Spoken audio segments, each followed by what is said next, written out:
The Nocturne Hour, Episode 1, Mama Gone, from the story by Jane Yolen. My mama died 4 nights ago while she was giving birth to my baby sister Anne. My Bubba cried and cried, "Mama gone," in his little boy voice, but I never let out a single tear.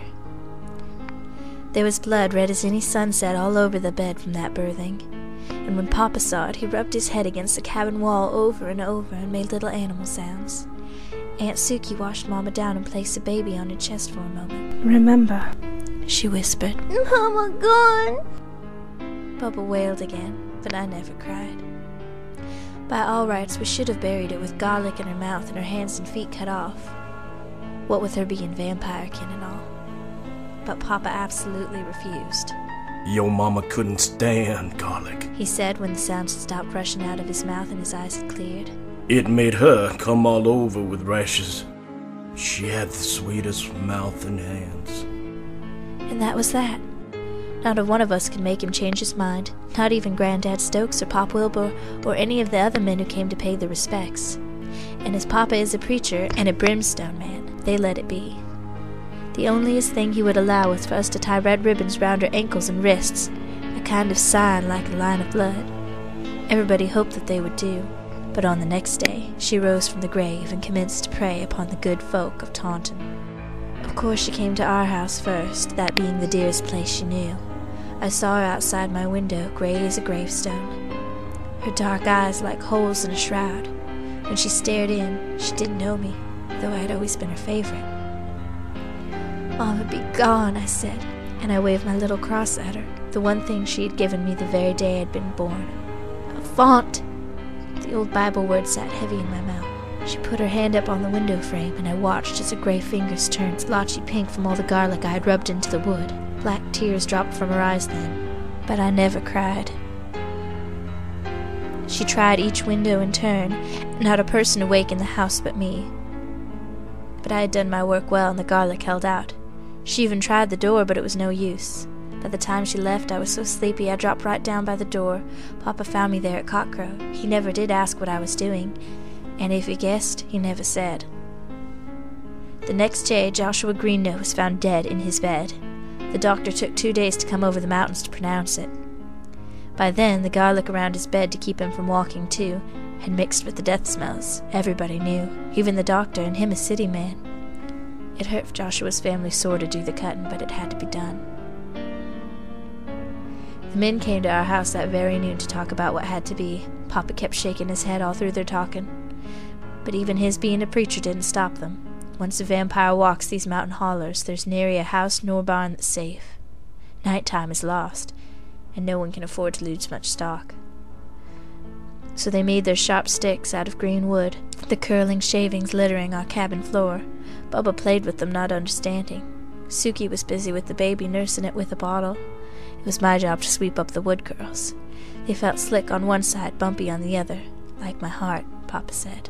"I was the one who let her turn into a night walker. It's my business to stake her out." No one argued, especially not the Greennose, their eyes still red from weeping.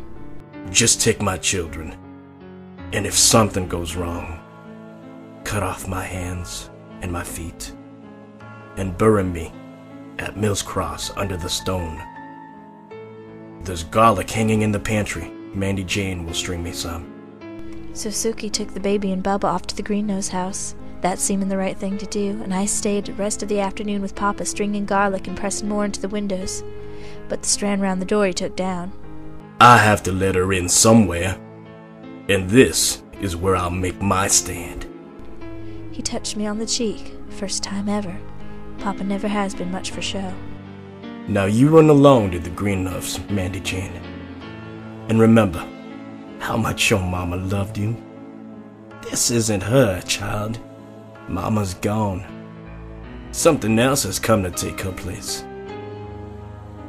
I should have remembered what the good book says. The living know that they shall die, but the dead know not anything."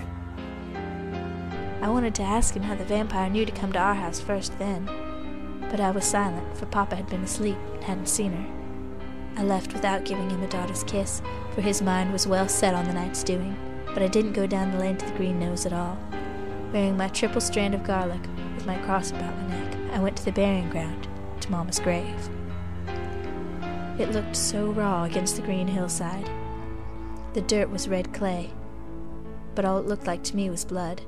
There was no cross on it yet, no stone. That would come in a year. Just a heaping of red dirt over her coffin, the plain pinewood box hastily made. I lay face down in the dirt, my arms open wide.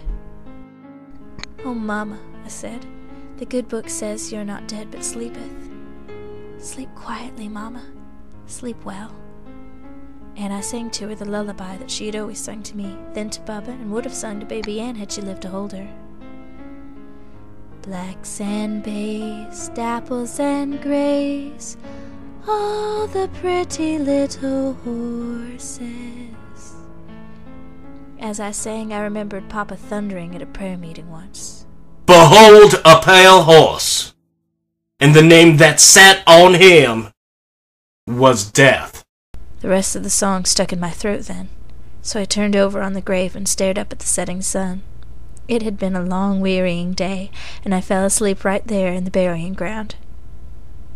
Any other time fear might have overcome sleep, but I just closed my eyes and slept.